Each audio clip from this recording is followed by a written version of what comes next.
My journey of self-realization about weight gain and how it can help you is the topic of this video. For the last couple of weeks, I've really been looking inward. I know a lot of people don't like doing that, but I was really looking inward because I couldn't figure out why the weight isn't coming off. So I started looking at my childhood, and I started really kind of remembering my childhood, especially my early years when my grandmother was still alive. And my grandmother actually died. I'm not laughing about that, but it's nuts. Like, because she was on so many diets, yo-yo diets in her life, she actually exploded her own heart. And I started thinking about this, and I started thinking about my mother and my grandmother, and they were always complaining about how they felt overweight, they felt ugly.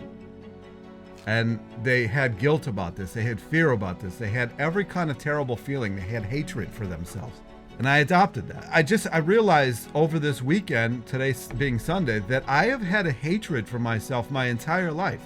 I was the fat kid in the 80s when if you were the fat kid, you were literally the only one in your class that was fat. Nobody else was fat. There was no processed, there was not as much processed food.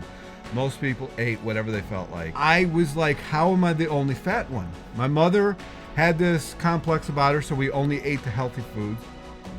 I grew up, we never had processed anything in our house, hardly ever. Maybe like for the Super Bowl or something like that, or for somebody's birthday party or whatever. But we didn't have a lot of that around the house. I kind of developed this hatred of myself because I was overweight, and how dare I be overweight, and nobody else was overweight, and nobody's gonna like me because I'm overweight. And you kind of develop this complex about being overweight, and then you start defending it. You start getting pride involved. You start feeling like you have to defend yourself because you're fat. And that's what I've done. And you can see it in the comment section, and I've kind of relieved myself of that. It's just absolutely ridiculous what has gone on, like the YouTube gurus and experts out there. And I had this prior to even getting on YouTube, this feeling of hatred towards myself because I was overweight. I don't know why. Like when I look at pictures of myself, if I can dig it up, I'll post it here, of myself back in like 97 or 98. I really wasn't that overweight. But I had this idea that I was, and because of that, and because my just overall hatred for myself, or whatever we want to call it, or fear or guilt that I had, I actually think I suppressed my own body, my liver, all my organs. And like if you look into this, if you look at like say somebody like David Hawkins, he talks about this in his book, that you can actually prove that you can shut down your liver function or any function in the body by a certain feeling or a certain emotion. And I've had that my whole life. You know, I lost 150 plus pounds, or actually I think I lost 180 pounds the first time around when I went raw. I mean, I couldn't keep my clothes on. It was ridiculous. I went to a wedding for my family, and they didn't even recognize me. My mom actually had to introduce me to my cousins that have been in my life for 30 some odd years. But then I gained it back because I didn't deal with the inner work. And I you know, you can talk about the food, but the food is external all you want. I think it has more to do with how you feel about yourself. And that's you know, I don't know that I'm gonna make a ton of videos about that, but I did want to make this video about it. And I also wanted to add to this that I really like how I feel on high carb, low fat. I really do. That's why I do it. I like it. If you don't like it, don't do it. Don't do it. If you like keto, if you like carnivore, whatever, have at it. I don't really care. I was in the beginning of this really getting defensive of my diet. And the thing is I don't really care. Like if I'm this weight from now to the day I die, I really don't care. Everything works. Still get morning wood. I can ride bike like I did today, half hour. I can blow past people who are 125 pounds on their carbon fiber bikes claiming that, you know, they're everything. And I just have to have respect and self-love for myself. And that's just the bottom line. So that is the conclusion that I have come to. That's why I'm making this video. And I think a lot of people are in this boat. If they really sit there, if you got a weekend like I did, I decided I wasn't going to work this weekend. I was just going to read a book, sit down, think about this, self-reflect, think about it, and look into what is causing this. And I did that this weekend, and I'll probably continue to do that for the rest of this month because I really want to get to the bottom line of this.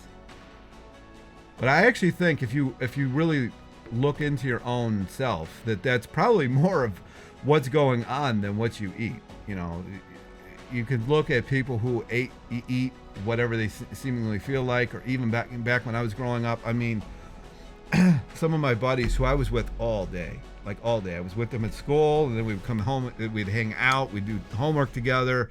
They would eat dinner because my dad always got home late, so I'd always like just have to hang out while they were eating dinner. I saw what they ate. I saw what their family ate. They were skinny. And there was me who grew up in this household of thinking about how overweight we were and how dare we, or whatever, the guilt behind it. And I grew up with that mentality. And now the thing is you don't have to attach yourself to it, but I did. And I adopted it. But I brought it into my other life, everything else that I did. I brought it into work. I brought it into relationships. I brought it into everything. And that can really ruin people's lives.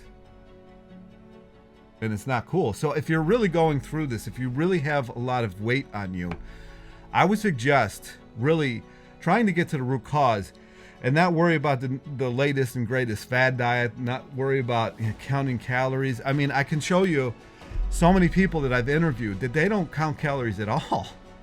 At all. Like Sugar Made Me Lean is one that really comes to me because I was actually watching her video while I rode my bike on my trainer. She was pounding down the food all day. She looks great. So, and it's high carb, low fat. It just, what is causing the issue? When I interviewed Dan the Man, he talks about most of people's issues are not diet related at all. Like most of the time when he was doing his consultations, which might actually be the road I go down, because now that I recognize it, I might be able to see it in other people. But most of the people that he was talking to, it had nothing to do with diet. They might have had a terrible childhood in their eyes. They might have had an abusive relationship when they were growing up. They might have had a sexual encounter that they didn't want as a female, and they purposely gain weight so they're not attractive. There's just so many different things that go into this. And if you haven't been a 400, 500, 600 pound body, and you're only like, and I say only, but like you're only like 20 pounds overweight, I just don't think you can get into that mentality. You can't understand that mentality of somebody that will allow themselves to get to over 400 pounds like I did. I don't think you can get to that place. I don't think I have anything else to add other than I really like high carb, low fat. It's done me a lot of good. I've lost a lot of weight off of it. The times that I'm not losing weight is times like I've had lately where I just don't feel like eating, because I just don't. When you're the fat person, you always have that in the back of your mind that you're eating too much. And the only times that I've actually lost weight successfully is when I've got rid of that and I ate what my body was asking me to eat. And I didn't have these voices in my head telling me that you got to starve yourself, because it doesn't work, clearly. I keep going back and forth with it. You see me, my pictures. I really wish I would have created this channel back then when Durian Rider told me to. You saw me back then, you know, I saw myself back then, I guess, eating 7,000 calories a day, sometimes 8. And I was losing weight like crazy. I actually had to add 4 to 5 avocados into my diet every day, because I was losing 2 pounds a day when I wasn't adding the avocados in. I had to add nuts. I had to add seeds to curb it down to 1 pound a day. And then I go into this can't be real. This can't be happening. I don't deserve this. And I start actually subtracting. I stopped eating. I started working more. I started ignoring what was going on. I was working 14 hours a day at the post office. And I was running on cortisol. I didn't feel like eating. I would eat. I would bring a smoothie with me, and then I would go the rest of the day. And everybody was going to say, well, you're eating too much. No. Doesn't work like that. I would eat a smoothie and I'd be working for like 12, 14-hour days, whatever. And I wouldn't eat the rest of the day, and I would get home and I would ravenous. But I couldn't eat enough. And then I couldn't sleep. And this goes on and on and on, and you get the terrible hormones from this. Hormones just tank. Last year, I did a blood test. I showed everybody. I made the video. I ate a pound a day, I think it was for a month, of sugar. And I doubled my testosterone in 1 month. You're a fat person. You really go through this. You want to starve yourself because you don't like who you are. And you want to take it out on yourself. And it's crazy. I think that's all I got to add or talk about with that. I'm probably going to heavily monitor the comment section on this for at least a couple weeks. And we'll go from there. But anyway, I'm going to start making more videos. Probably going to be making more videos on my other channel, Ryan Talks, which is linked down below, because that's going to be probably the main focus. But I am going to start doing more reaction videos because I actually have a lot of fun with those. Stay tuned. Comments, questions down below. Like, subscribe, and I'll talk to you in the next video.